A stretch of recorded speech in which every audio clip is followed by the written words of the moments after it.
Close kayong dalawa. Nice, pareho pa kayong maliit. Para kayong kambal, oh. Ano kayang gagawin ko sa Hoy. inyo?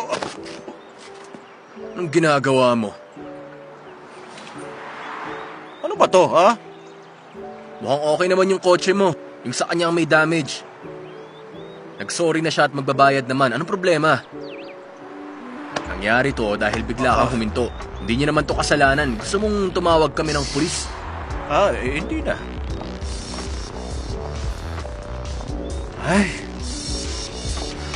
Ay, ang malas ko naman ngayon. Saan ka pupunta? Tatakas ka?